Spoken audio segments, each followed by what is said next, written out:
Welcome back, everybody. It's your boy THL, and we back with another post-fight analysis video. Let's get to it. So the first fight I'll be talking about today takes place in the men's flyweight division. Victor Moreno versus Felipe Dos Santos. So in round one, started off good for both fighters. Dos Santos had a good forward pressure, but Moreno was able to take advantage of Dos Santos' aggression and bring him down multiple times in that first round. Round two kind of be played out like Todd round was played. Uh, Victor was doing a great job ducking under Dos Santos' strikes and successfully taking Dos Santos down once again. But late in that round, Dos Santos was able to turn the tide by landing a devastating right that would hurt Moreno and nearly put him away. Round three would be Felipe Dos Santos' best round. He was clearly the fresher fighter out of the two fighters. He was able to dictate the fight on the feet, and when the fight went to the ground, he was winning virtually all the transition movements on the ground, giving him the Georgia scorecard split decision. The next fight I'm going to be talking about today takes place in the men's flyweight division. Ronaldo Rodriguez versus Denis Bondar. Denis Bondar would start the fight looking sharp and precise with his strikes. He would have his opponent flustered and confused. Rodriguez would remain strong and weather Bondar's attacks. Tables will turn as Bondar starts to tire. Rodriguez would capitalize on the ground, advance position, and secure a rear naked choke. Alright, so the next fight I'm going to be talking about takes place in the men's flyweight division. Daniel Lacerda versus Edgar Chairez.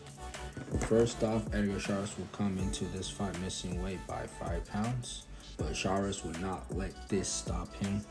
Edgar Chairez would start this fight fast, keeping an incredible tempo. Chairez would hit Lacerda with a barrage of shots. Daniel Lacerda would respond to this by taking Chairez to the ground. Once there, Chairez would make quick work of Lacerda and finish him with a triangle choke. The next fight we'll be talking about takes place in the men's bantamweight division. Christian Quinones versus Raoni Barcelos. Raoni Barcelos will have a hot start to the fight, hurting Christian Quinones with a precise strike, forcing Quinones to retreat.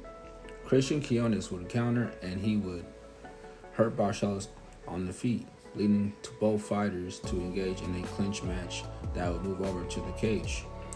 Quinones would have a dominant position and was preparing to take Barcelos down before Barcelos made a huge illegal cage grab, saving him from being taken down. Both fighters would go back and forth from this point, but Quinones would hit Barcelos with a series of strikes that would hurt Barcelos, forcing Barcelos to attempt a single leg, which he would be able to successfully take down Quinones with and eventually secure the rear naked choke.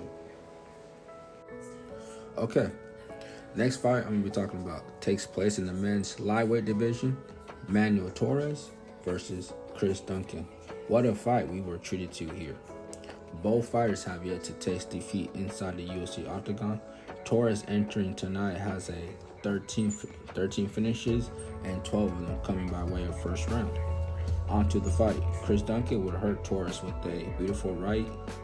Torres would weather the early storm. Both fighters would go through a series of transitions before Manuel Torres will be able to slip to Chris Duncan's back and secure the rear naked choke in the first round, making Torres now have 14 finishes and 13 by way of the first round.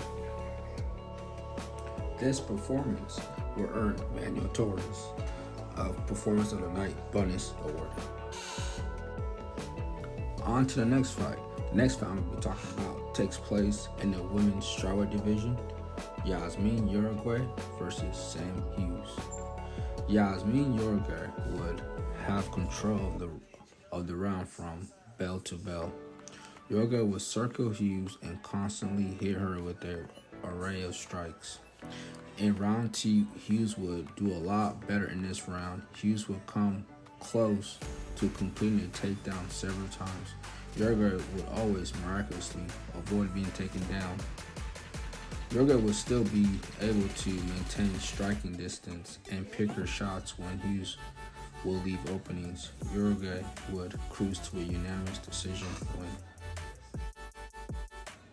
Alright, the next one I'll be talking about takes place in the lightweight division. Daniel Zellhuber versus Francisco Prado. What a start to this fight. Zellhuber starts the fight off with a barrage of kicks to the head and body of Francisco Prado. Prado was able to block those kicks and counter by working his way to the inside to be able to land off a few right-hand shots. To start off round 2, Zellhuber would turn it up and land a straight left that would cut Prado open. Zellhuber would continue putting on a striking masterclass for the remainder of the second round, his shots further busting up Prado.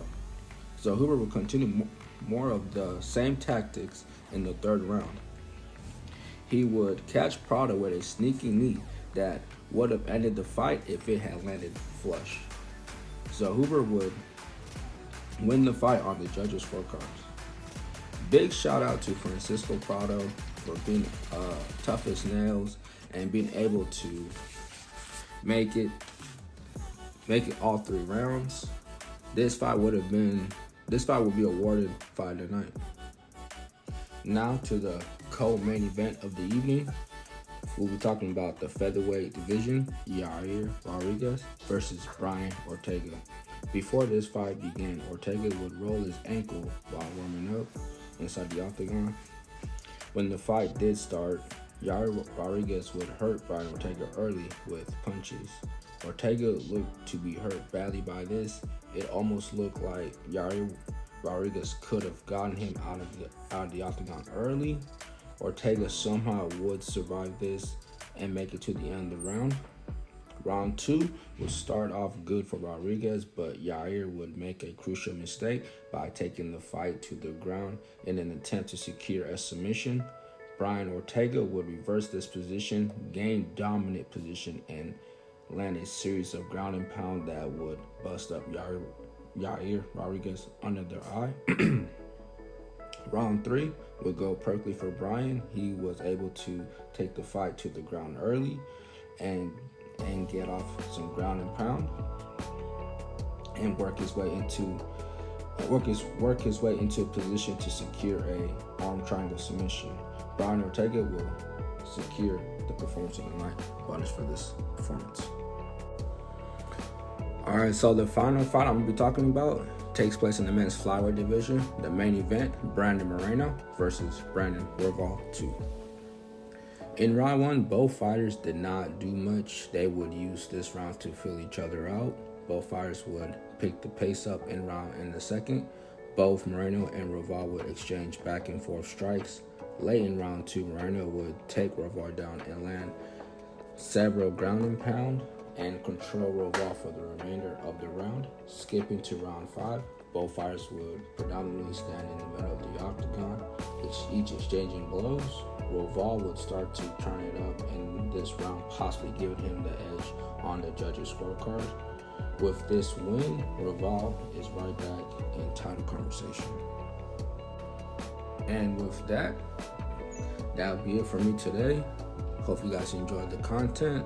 Please leave a like and subscribe. See y'all next time.